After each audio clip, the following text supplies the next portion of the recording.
Hello, I'm Shivangi Mukherjee. Welcome back to my channel. If you're a returning viewer, I'm glad to have you here. If you are a new viewer, I make content on self-love, personal growth and mindsets. And in today's video, we are going to be discussing communication etiquette, questions that you never ask someone.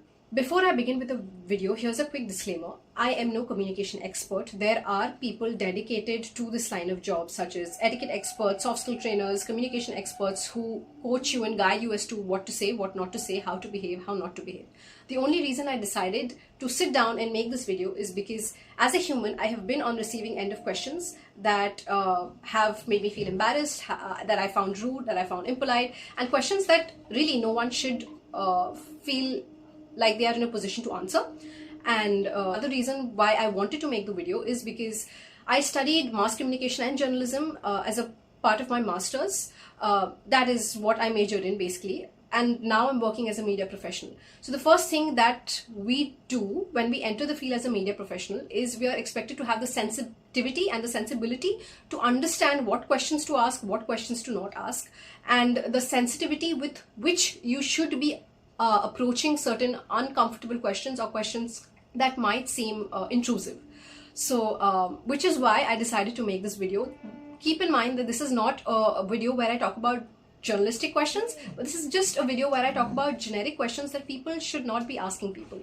So if this is something that interests you, let's start with the video. Number one, how much do you make? Unless you're hiring someone or you are planning to share living expenses with someone and see a future with them, this is not a question that you should be asking anyone at all. The only time that you might be allowed to ask such a question is when you are planning to apply for the same job role or enter the same industry in a similar capacity that the other person is working in. Even when you ask that question, you do not say how much do you make, what is your salary. That is a very rude way to frame your question. The way that you would frame your question is you approach the person and you say that, hello, I have been wanting to apply to such and such a job role, and I've been wondering if such and such an amount, be specific, okay, if such and such an amount is something that I can expect. And make sure you do your research on Glassdoor or Ambition Box. These are platforms that will give you an idea of the income that a person in a certain job role should be making. So after you do your research there, quote that specific amount and ask them if that is something that you can expect. If you have no idea and you don't want to quote a specific amount and you just want the numbers from them instead, then you can lead with, I would like to know how much I could expect in such a job role. I asked you because you have experience in the job role and I want to be prepared when I enter the HR round. Question number two, have you lost or gained weight? Or statements that express the same sentiment. I cannot state enough how impolite this question is. And you should never be asking this question. There is no better way to phrase this question. You should not be asking it or saying something like this at all. This will put you in someone's bad books. The only time I think it is proper to ask someone's weight is if you are a doctor and someone has come to you for a health checkup and you're trying to diagnose someone on the basis of their weight as to if everything is all right in their body. The other time that you should probably be asking someone's weight is if a certain activity requires you to do so. For instance, let's say you're training with a personal trainer and you have a certain weight goal in mind.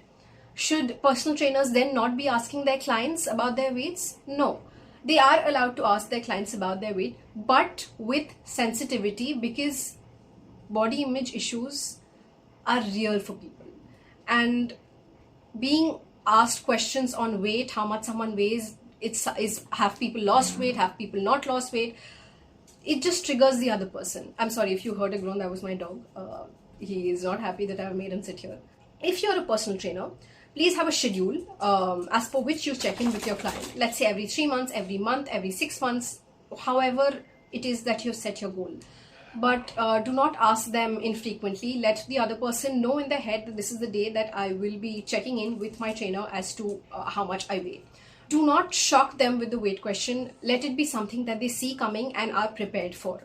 That is what I mean to say when I say that you should be having a schedule in place.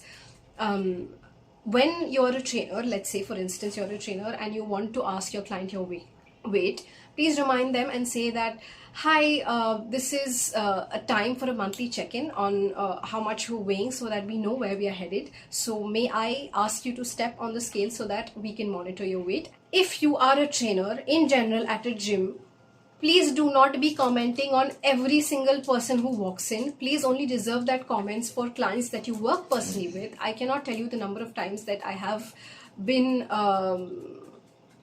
addressed with weight questions, observations on my weight, why I weigh less, why I weigh more, why I look a certain way, why there is more muscle on my body, why there is less muscle on my body. And this did not make me perceive the person on the other end fondly. So please be sensitive and understand that comments on someone's body is never something that you should be making. Question number 3. How much is this for? Impolite. Very impolite. I know that this is a generic question that people always ask people, their close friends, acquaintances. Even I have at some point, and I still do at some point, but that does not make it polite on any grounds. And I'll tell you why. How much a person is willing to invest in an item is perhaps a reflection of their financial means for that particular item. Sometimes, even if it is not a reflection of someone's financial means, it is very much perceived that it is. And as a result of which, they may or may not be invited to certain social circles. If you are observant enough, you will notice that people are often invited to social circles and befriended on the basis of what labels they're wearing, what tags they're investing in, how much a particular bag costs, how much shoes cost, how much a blazer costs. And sometimes the more expensive the item is, the more willing a circle is to invite that person in. Which is why you should not be asking someone this question at all. A better way to phrase this question is perhaps, if you're so inquisitive to know how much a particular item that they're carrying might cost, first and foremost, Google it.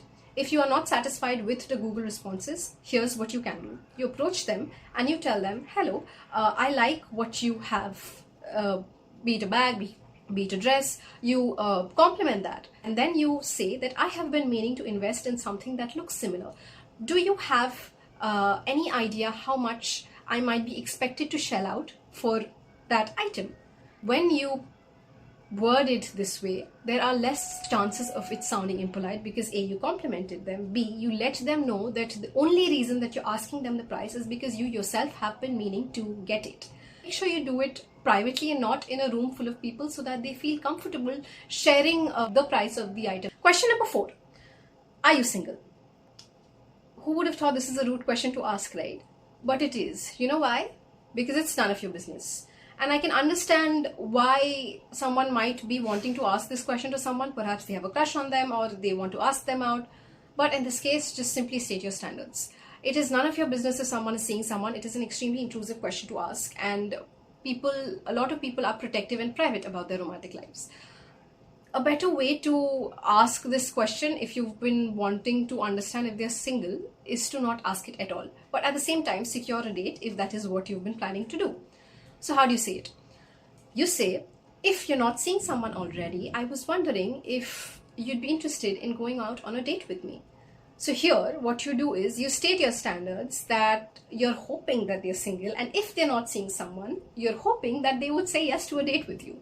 So in this way, you no longer have to ask the intrusive, are you single? You state your standards and maybe you secure a date with a person should they say yes. A lot of the times that people, and think about this, okay? A lot of the times that people are tempted to ask this question, are you single? Are you dating? What's up in your romantic life? Is because they want to ask the other person out or because simply they're very inquisitive. For the former category, that is, if they want to ask the other person out, they oftentimes feel that if the person says yes to being in a relationship with someone, they feel like they might not have a shot. And if they say, no, I'm not seeing someone, they feel that they have a shot.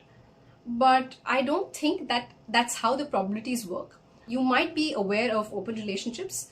Oftentimes people might be seeing somebody, but they might still be open to dating someone else simultaneously. That is how polyamorous relationships work. So the probabilities of you securing a yes does not depend on if someone is single or someone is dating, but it actually depends on their outlook on the dating life. If someone says, no, I'm not dating, it also does not mean that you have a chance with the person, because you are not entitled to their company and they have the right to say no to you. The fifth and the last question for this video that you do not ask is, when is the party? Now, this is not, let's say you've been invited to a party and you're asking when is the party. I'm not referring to that at all. What I'm saying is, let's say someone comes to you with the good news, shares that good news with you. Let's say they got a promotion, it's their birthday, someone's anniversary, and you say, when is the party? You do not say that. You know why? Because when is the party can be interpreted to or broken down to how much the other person should be spending on you because they have a good news to share. I have seen this in so many friend circles, in my own friend circles, in acquaintance circles. I've overheard people asking this. Let's say someone shares their birthday, someone got promoted, and they say, "Oh, when are you treating me? When is the party?" No, that is entitled behavior. You feel that since someone has gotten a promotion at their work, got a bonus at their work, is getting married, has an anniversary, you feel like they should be throwing you a party. Even if it is among close friends, I'd say that this is entitled behavior.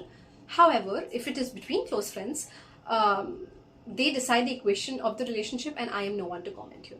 But this can seemingly be a rude question to ask to somebody if you're someone who's very mindful of their manners. What you should be doing is, if someone has a good news to share with you, you simply say that you're happy that they are in that position, you're glad to be hearing such news, and you're delighted that they decided to share that with you. You under no circumstances ask them to spend money on you by asking them for a treat.